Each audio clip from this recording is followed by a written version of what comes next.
نحمده ونصلي على رسوله الكريم اما بعد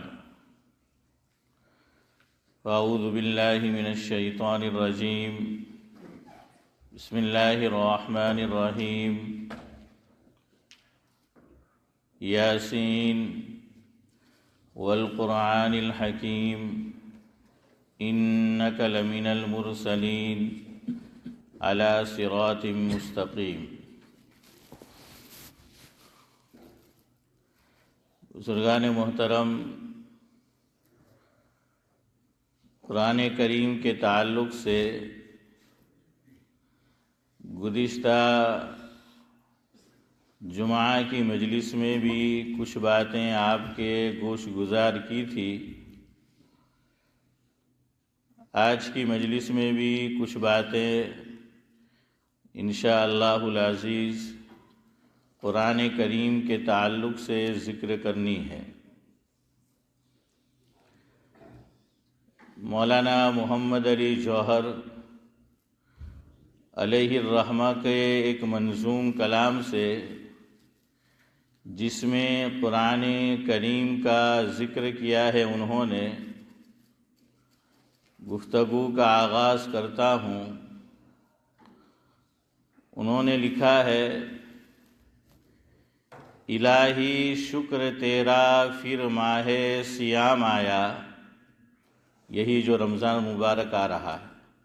اللہ تبارک و تعالی مجھے، آپ کو، ہم تمام کو عافیت کے ساتھ جو ہے رمضان مبارک تک پہنچائے اور صحیح معنی میں اس کی قدر کی توفیق نصیب فرمائے، آمین۔ الہی شکر تیرا پھر ماہ سیام آیا، ماہ سیام نہیں عید کا پیام آیا۔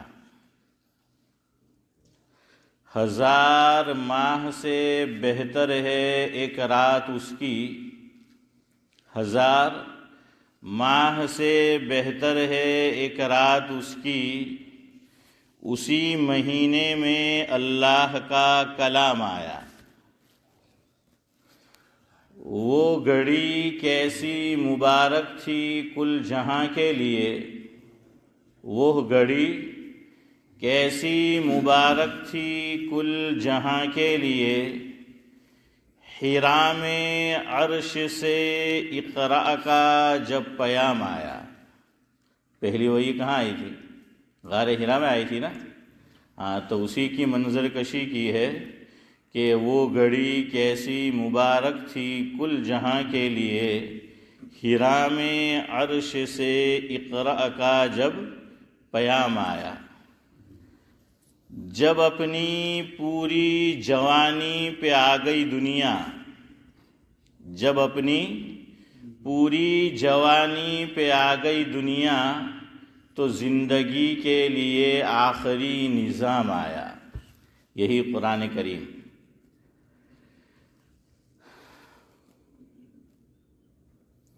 میں ان پہ بھیجوں درود و سلام کس منہ سے، یعنی حضرت نبی کریم صلی اللہ علیہ وسلم پر آقا کا مقام کیا ہے، مرتبہ کیا ہے، تو وہ آپ سماعت فرمائے کہ مولانا محمد علی جوہر لکھتے ہیں کہ میں ان پہ بھیجوں درود و سلام کس منہ سے کہ جس پہ خود خدا کا سلام آیا۔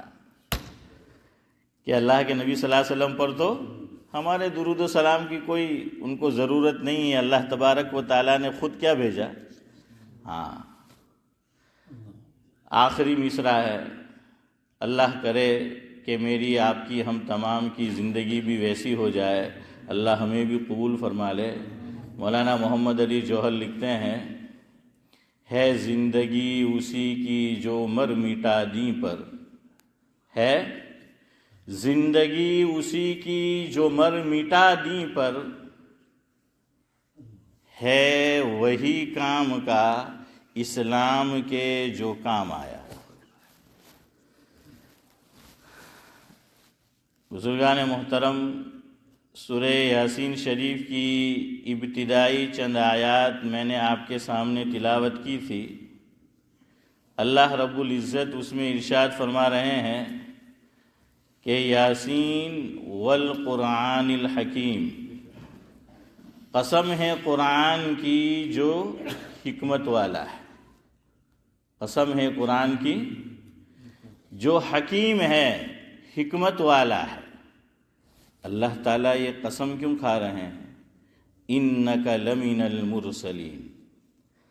اللہ رب العزت یہ فرما رہے ہیں کہ اے محمد صلی اللہ علیہ وسلم محبوبم، بے شک آپ رسولوں میں سے ایک رسول ہے، آپ رسولوں میں سے ہیں، آپ مرسلین میں سے ہیں، علی صراط مستقیم، اور آپ کیا ہے؟ سیدھی راہ پر ہے، سیدھے راستے پر ہے۔ تو اللہ رب العزت نے حضرت نبی کریم صلی اللہ علیہ وسلم کی رسالت کی گواہی خود دی، اور اس کے لیے قسم کس کی کھائی؟ قرآن کریم کی، کیونکہ قرآن کریم کیا ہے؟ قرآن ہدایت، کتاب ہدایت ہے۔ قرآن کریم کیا ہے؟ کتاب ہدایت ہے، انقلابی کتاب ہے، ہدایت کی کتاب ہے۔ اکبر الہ آبادی نے لکھا ہے کہ مغوی تو ملیں گے تمہیں شیطان سے بہتر، مغوی تو ملیں گے تمہیں شیطان سے بہتر۔ کیا معنی مغوی؟ یعنی گمراہ کرنے والے، سیدھے راستے سے ہٹانے والے۔ اکبر الہ آبادی کہتے ہیں کہ شیطان سے بھی بہتر تمہیں ملیں گے۔ کیوں؟ قرآن نے کہا ہے کہ شیاطین الانس والجن، صرف شیطان ہی شیطان نہیں ہے، انسانوں میں بھی شیطان ہوتے ہیں۔ ہاں، مغوی تو ملیں گے تمہیں شیطان سے بہتر، ہادی نہ ملے گا کوئی قرآن سے بہتر، کہ قرآن سے بہتر کوئی ہادی یہ نہیں ملے گا۔ ہر حال میں دل کے لیے ہیں حافظ و ناصر،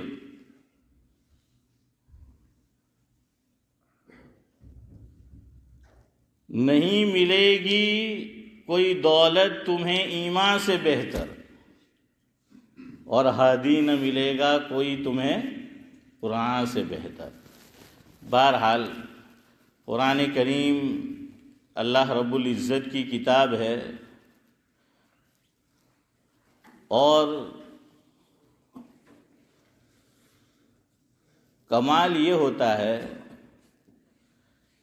کہ کسی چیز کے کمال کی گواہی کون دے؟ دشمن دے۔ اسی لیے ایک محاورہ ہے، الفضل ما شہدت بہ الاعداء، کہ کمال یہ ہے کہ کسی چیز کے با کمال ہونے کی گواہی کون دے؟ دشمن دے۔ تو یہ اس کا کمال ہوتا ہے۔ اردو کا ایک شاعر کہتا ہے، تعریف کرنا خود کی فضول ہے، تعریف کرنا خود کی فضول ہے، خوشبو خود بتا دیتی ہے کہ کون سا پھول ہے۔ تو قرآن کریم بھی خود بتا دیتا ہے کہ وہ اللہ کا کلام ہے، وہ خود بتا دیتا ہے، خود بتا بھی دیتا ہے اور خود پتا بھی دیتا ہے، اور دشمن بھی اس کی گواہی دیتا ہے۔ ولید بن مغیرہ، اس کے تعلق سے کتابوں میں لکھا ہے کہ ایک روز اس نے حضرت نبی کریم صلی اللہ علیہ وسلم سے قرآن کریم سنا، اور قرآن کریم کی یہ آیت ولید بن مغیرہ کے کان میں پڑی، ان اللہ یأمر بالعدل والاحسان وایتاء ذی القربى وینہی عن الفحشاء والمنکر والبغی یعظکم لعلکم تذکرون۔ یہ وہی آیت ہے کہ جو عام طور سے ہم جمعہ کے دن خطبے میں سنتے ہیں، دوسرے خطبے میں، ان اللہ یامر بالعدل۔ اس پہ آپ کو ایک ہنسی کی بات سنا دوں۔ حضرت مولانا احمد اللہ صاحب راندیری رحمۃ اللہ علیہ ماضی قریب کے ہمارے اکابر گجرات میں سے گزرے ہیں، اور گجرات میں راندیر میں جو دینی ادارہ ہے جامعہ حسینیہ، تقریباً کم و بیش 50 سال حضرت نے وہاں پر بخاری شریف کا درس دیا۔ تو حضرت یہ فرماتے تھے کہ بھئی یہ جو قرآن کریم کی آیت ہے ان اللہ یأمر بالعدل والاحسان وایتاء ذی القربی، یہ امت کو کھڑا کر دینے والی آیت ہے۔ کیسی آیت ہے؟ امت کو کھڑا کر دینے والی آیت ہے، یعنی غفلت سے جھنجھوڑنے والی آیت ہے کہتے چھو کہ غفلت سے جھنجھوڑنے والی آیت ہے، غفلت سے بیدار کرنے والی آیت ہے۔ اسی لیے کہتے ہیں کہ عمر ثانی حضرت عمر بن عبدالعزیز علیہ الرحمہ نے جمعہ کے خطبے میں اس کو جاری کروایا تھا کہ اس کو پڑھا جائے، ان اللہ یأمر بالعدل والاحسان وایتاء ذی القربی وینہی عن الفحشاء والمنکر والبغی یعظکم لعلکم تذکرون۔ شارح حجت اللہ البالغہ، فقیہ النفس، مفسر قرآن، سابق شیخ الحدیث، ام المدارس، دارالعلوم دیوبند، حضرت مولانا مفتی سعید احمد صاحب پالنپوری نور اللہ مرقدہ نے ایک جگہ تحریر کیا ہے کہ مان لیجئے، فرض کر لیجئے کہ پورا جو قرآن کریم ہے وہ اگر نازل نہ کیا جاتا، صرف یہی ایک آیت نازل کی جاتی تو انسانوں کی ہدایت کے لیے کافی تھی۔ تقریباً ایسا ہی ارشاد حضرت امام شافعی کا کس کے تعلق سے ہیں؟ سورۃ العصر کے تعلق سے۔ بہرحال تو حضرت فرماتے ہیں کہ یہ آیت تو امت کو کیا ہے، غفلت سے جھنجھوڑنے والی، بیدار کرنے والی تھی، لیکن ہمارے لوگ جب امام ممبر پہ جاتا ہے اور خطبہ دیتا ہے تو حضرت فرماتے تھے ہماری عوام یہ سمجھتی ہے عجمی کہ وہ خطبہ نہیں دے رہا، لوری سنا رہا ہے۔ کیا سنا رہا ہے؟ لوری سنا رہا ہے۔ تو کہا کہ ہمارے لوگ امام خطبہ دیتا ہے اور وہ خطبے میں سو رہے ہوتے ہیں۔ بچہ جب نہیں سوتا ہے، چھوٹا ہے، تو مائیں کیا دیتی ہے؟ لوری دیتی ہے، لوری سناتی ہے، ہیں؟ تو فرمایا کوئی وہ لوری تھوڑی دے رہا ہے۔ پھر حضرت فرماتے تھے چلو بہرحال اگر سو بھی رہے ہو خطبے میں، لیکن جیسے ہی امام ان اللہ یأمر کہتا ہے تو امت کھڑی ہو جاتی ہے۔ سمجھ آ رہا ہے؟ بہرحال میں یہ کہہ رہا تھا کہ ولید بن مغیرہ نے جب یہ آیت سنی ان اللہ یأمر بالعدل والاحسان، تو قرآن کریم کے تعلق سے اس نے جو کچھ کہا کتابوں میں اس کو اس طرح نقل کیا گیا جس کا مفہوم یہ ہے، واللہ ان لقولہ لحلاوہ، کہ خدا کی قسم اس میں تو یہ تو ایسا کلام ہے کہ اس میں بڑی مٹھاس ہے، وَإِنَّ عَلَيْهِ لَطَلَاوَةً، اور کہاں کہ اس کلام کے اندر تو بڑی تازگی اور رونق ہے۔ اور آگے وہ یہ کہتا ہے وَإِنَّهُ لَمُثْمِرٌ أَعْلَاهُ مُغْدِقٌ أَسْفَلُ وَإِنَّهُ لَيُحَطِّمُ مَا تَحْتَهُ وَإِنَّهُ لَيَعْلَى وَمَا يُعْلَى یا لَيُعْلَى وَمَا يُعْلَى۔ تو اس نے یہ کہا کہ یہ جو کلام ہے اس میں تو بڑی مٹھاس ہے، بڑی تازگی ہے، رونق ہے، اور اس کلام کا کوئی مقابلہ نہیں کر سکتا۔ اس کا جو اوپر کا حصہ ہے، بالائی حصہ ہے قرآن کریم کا، تو یہ تعبیر کر رہا ہے کہ قرآن کریم کیسی کتاب ہے۔ فرمایا کہ اس کا جو بالائی حصہ ہے، اوپری حصہ ہے وہ تو گویا پھلوں سے لدا ہوا ہے، اور جو تحتانی حصہ ہے، نچلا حصہ ہے، کہاں کہ وہ پانی میں ڈوبا ہوا ہے۔ اور یہ قرآن ایسی کتاب ہے کہ اس کی جو طرز ادا ہے اس میں وہ سب پہ غالب آ جاتا ہے، مغلوب نہیں آتا ہے۔ تو یہ قرآن کریم ہے۔ اور دیکھیں قرآن کریم کیسی کتاب ہے۔ علماء کرام نے لکھا جس کا مفہوم یہ ہے کہ جس کا بھی قرآن کریم سے تعلق قائم ہو گیا، ناطہ جڑ گیا، اللہ تبارک و تعالیٰ نے اس کی فضیلت میں 4 چاند لگا دیے۔ اس کو کمال حاصل ہو گیا کہ خالی قرآن کریم سے تعلق جڑنا چاہیے، اس کا ناطہ یہ قائم ہونا چاہیے، تو اس کو پر لگ گئے، اس کو 4 چاند لگ گئے، اس کی فضیلت بڑھ گئی۔ مثال دی، قرآن کریم لے کر کون آئے؟ حضرت جبرائیل علیہ السلام۔ تو قرآن کریم نے ان کے لیے یوں بیان کیا کہ انہ لقول رسول کریم، یہ ہے کہ جبریل امین لے کر آئے تو کہاں کہ انہ لقول رسول کریم۔ جس رات میں یہ قرآن نازل ہوا، انا انزلناہ فی لیلۃ القدر وما ادراک ما لیلۃ القدر لیلۃ القدر خیر من الف شہر، کہ اور جس پر نازل ہوا یعنی حضرت نبی کریم صلی اللہ علیہ وسلم پر، تو وہ امام الانبیاء کہلائے کہ بعد از خدا بزرگ توئی قصہ مختصر۔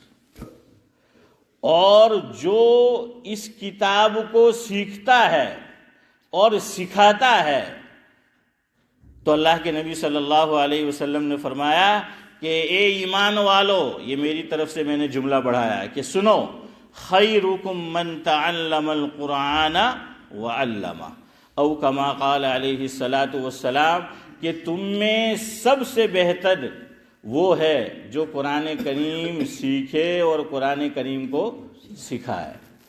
تو دیکھیے سب سے بہتر انسانوں میں سے اس کو قرار دیا گیا، مگر افسوس ہمارا جو موجودہ دور ہے، دور حاضر، حضرت مولانا ابرار الحق صاحب ہردوئی رحمۃ اللہ علیہ سناتے تھے، مفہوم یہ ہے کہ قرآن کی تعلیم حاصل کرنے والے اور قرآن کریم کی تعلیم دینے والوں کو گھٹیا سمجھا جاتا ہے، ہاں، ناقدری کی جاتی ہے، ان کی کوئی ویلیو نہیں ہے کہ حافظ ہے، اچھا حافظ ہے، اور یوں کہہ دو بیرسٹر ہے، بیرسٹر ہے، پائلٹ ہے، اچھا پائلٹ ہے، یعنی وہ بالکل باڈی لینگویج بھی، اور وہ جو کہے گا تو آپ دیکھ لیجئے، یعنی حافظ قرآن ہے، عالم دین ہے، تو ہمارا وہ تاثر نہیں ہوتا۔ نکاح کا پیغام آئے گا بیٹی کے لیے، بہن کے لیے، حافظ قرآن ہے، اچھا حافظ قرآن، بیرسٹر ہے، لائر ہے، پائلٹ ہے، تو پھر دیکھیے آپ، حالانکہ آقا کیا فرما رہے ہیں؟ خیرکم من تعلم القرآن وعلمہ۔ حضرت مولانا ابرار الحق صاحب ہردوئی رحمۃ اللہ علیہ تو یہ فرماتے تھے، مفہوم یہ ہے کہ میں تو یہ کہتا ہوں کہ جو بخاری شریف پڑھا رہا ہے، شیخ الحدیث ہے، اس سے زیادہ تنخواہ قاری قرآن کی ہونی چاہیے۔ جو قرآن کریم پڑھا رہا ہے، جو قرآن کی تدریس کر رہا ہے، حضرت فرماتے تھے کہ اس کی تنخواہ زیادہ ہونی چاہیے، لیکن ہمارے یہاں بخاری شریف پڑھانے والے کی تنخواہ زیادہ ہوتی ہے۔ حضرت فرماتے تھے کہ بخاری شریف کے لیے کہیں نہیں آئی فضیلت، لیکن قرآن کریم کے لیے آیا ہے کہ خیرکم من تعلم القرآن وعلمہ۔ اور حضرت فرماتے تھے کہ ہمارے یہاں جو بخاری شریف پڑھاتا ہے، لوگ اس کو بڑا احترام دیتے ہیں، بڑی عزت کرتے ہیں کرنے والے۔ فرمایا کہ ایک آدمی قرآن کریم کی تعلیم دے رہا ہے، بچوں کو حافظ بنا رہا ہے، مکتب میں پڑھا رہا ہے، ہماری نگاہوں میں اس کا وہ مقام نہیں ہوتا جو ہونا چاہیے۔ اس میں ہم کوئی کسی شیخ الحدیث کی برائی نہیں کر رہے، حضرت اس حدیث کی روشنی میں یہ سناتے تھے، اور غور کرنے والی چیز ہے کہ بات بھی بالکل وہی ہے۔ اور حضرت پھر یہ فرماتے تھے کہ میں تعجب کرتا ہوں کہ بخاری کا آخری سبق ہوتا ہے تو اس کے لیے اتنا اہتمام کیا جاتا ہے کہ پوچھیے مت، اور جب قرآن کریم بچہ حفظ کرتا ہے آخری سبق ہوتا ہے تو اس کے لیے وہ اہتمام نظر نہیں آتا۔ بہرحال چونکہ آج کچھ اعلانات بھی ہے اور طویل اعلان ہے، اس لیے میں اپنی گفتگو ختم کرتا ہوں۔